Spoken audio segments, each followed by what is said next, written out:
નાયબ મુખ્યમંત્રી શ્રી હર્ષ સંઘવીના વરદ હસ્તે પાટણમાં આધુનિક બસપોર્ટનું લોકાર્પણ। પાટણનો આ નવો બસપોર્ટ પ્રધાનમંત્રીના સર્વાંગી વિકાસના સંકલ્પનું જીવંત ઉદાહરણ છે। નાયબ મુખ્યમંત્રી હર્ષ સંઘવી 31મી માર્ચે વડાપ્રધાન નરેન્દ્રભાઈ મોદી દ્વારા રાણીની વાવ ખાતે 3D મેપિંગ શોનું ઓનલાઈન લોકાર્પણ। નવું બસપોર્ટ એ માત્ર ઇમારત નથી પણ પાટણના વિકાસના નવા અધ્યાયની શરૂઆત છે। પ્રભારી મંત્રી શ્રી સ્વરૂપજી ઠાકોર। માહિતી બ્યુરો પાટણ 27/3/2026 સમાચાર સંખ્યા 190/61। નાયબ મુખ્યમંત્રી શ્રી હર્ષ સંઘવીના વરદ હસ્તે ગુજરાત રાજ્ય માર્ગ વાહન વ્યવહાર નિગમ અને મેસર્સ કતીરા કન્સ્ટ્રક્શન પાટણ પ્રાલી દ્વારા પબ્લિક પ્રાઇવેટ પાર્ટનરશિપ એટલે કે PPP મોડેલ હેઠળ પાટણ ખાતે નિર્મિત આધુનિક બસપોર્ટનું આજે લોકાર્પણ કરવામાં આવ્યું। નાયબ મુખ્યમંત્રી શ્રી હર્ષ સંઘવીએ રિબિન કાપી પાટણના આઇકોનિક બસપોર્ટની તકતીનું અનાવરણ કર્યું હતું। આ અવસરે નાયબ મુખ્યમંત્રી શ્રી હર્ષ સંઘવીએ પાટણ જિલ્લાને 3 નવીન AC બસો આપવાની જાહેરાત કરી હતી।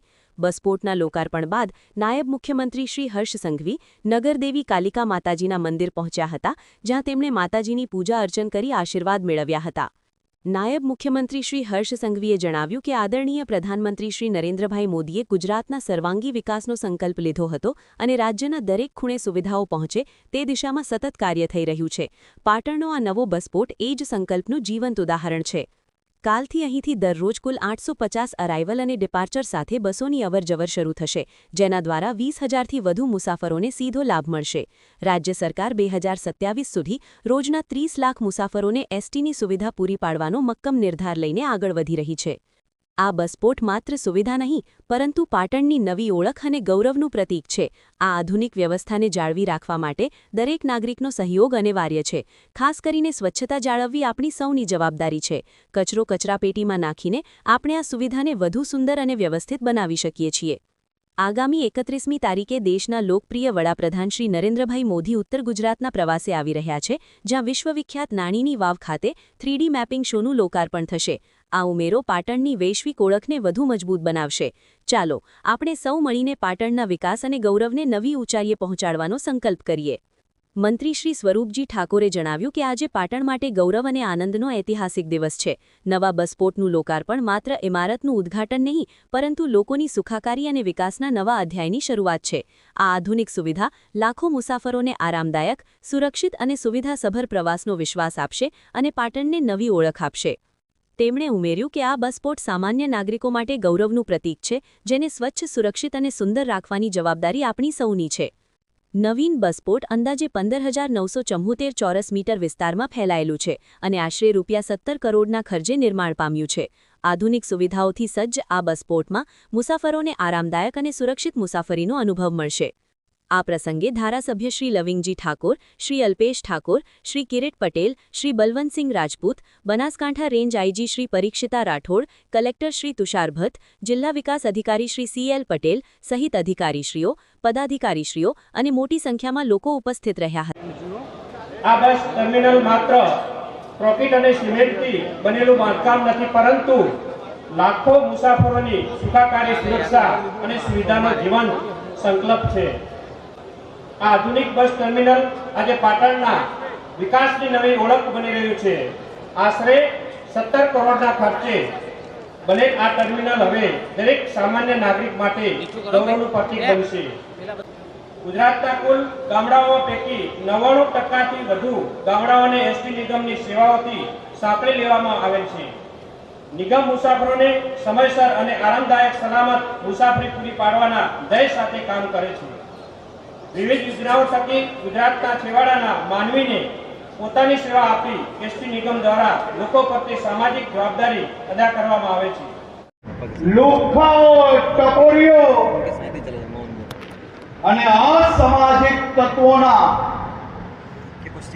સરકારી જગ્યા ઉપર દબાણ હોય કે ઇલીગલ કોઈ બી જગ્યા પર બાંધકામ હોય, છેલ્લા 1 વર્ષમાં 2700થી વધારે લુખ્ખા, ટકોરી, અસામાજિક તત્વો પાસેથી જગ્યાઓ ખાલી કરીને આપ સૌ સામાન્ય નાગરિકો માટે અલગ અલગ સુવિધાઓ બનાવવાનું ચાલુ કર્યું।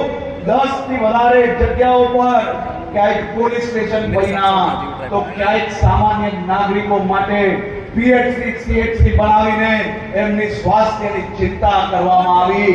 આવા લુખ્ખા ટકોરીઓનો કબજો તો હટાવ્યો, પણ એ કબજો હટાવીને એ ખાલી જગ્યા પર તમારા જેવા સામાન્ય નાગરિકો માટે સુવિધાઓ ઊભી કરી. આવી સુવિધાઓ ઊભી કરવી જોઈએ કે ના કરવી જોઈએ?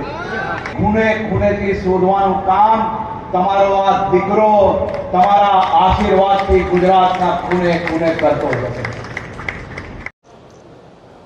આદરણીય પ્રધાનમંત્રી શ્રી નરેન્દ્રભાઈ મોદીએ ગુજરાતના સૌ નાગરિકો માટે વધુમાં વધુ સુવિધાઓ મળે તે માટે એક સંકલ્પ લીધો હતો. એ સંકલ્પ હતો રાજ્યના ખૂણે ખૂણે વિકાસનો. આ બસપોર્ટ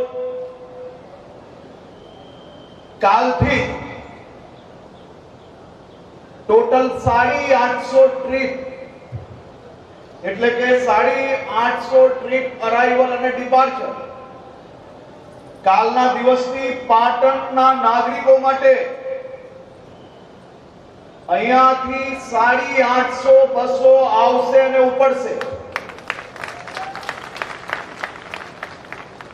20,000 થી વધારે લોકો પાટણના બસપોર્ટનો સીધો જ ઉપયોગ કરી શકે એ પ્રકારની વ્યવસ્થાઓ કરવામાં આવી છે. ભૂપેન્દ્રભાઈ પટેલની સરકાર 2027 સુધી આ 27 લાખ પેસેન્જરોથી દરરોજ 30 લાખ પેસેન્જરોને એસટી ની સુવિધાઓ પૂરી પાડવાનો મક્કમ નિર્ધાર જોડે આવનારા દિવસોમાં કામગીરી કરવા માટે આગળ વધી રહી છે.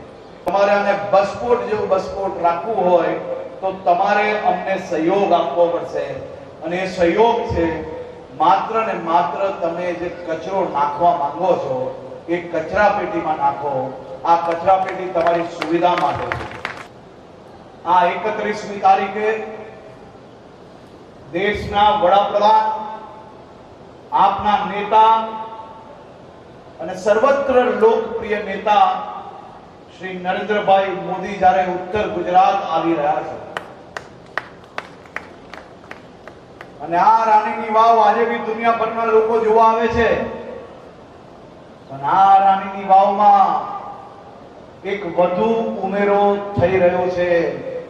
3D મેપિંગ શોનો ઉમેરો 31મી તારીખે દેશના લોકપ્રિય પ્રધાનમંત્રી આનું લોકાર્પણ કરશે. પાટણની ઓળખ વધારે મજબૂત કરવા માટે આપણે સૌએ દિલથી સંકલ્પ લેવો પડશે.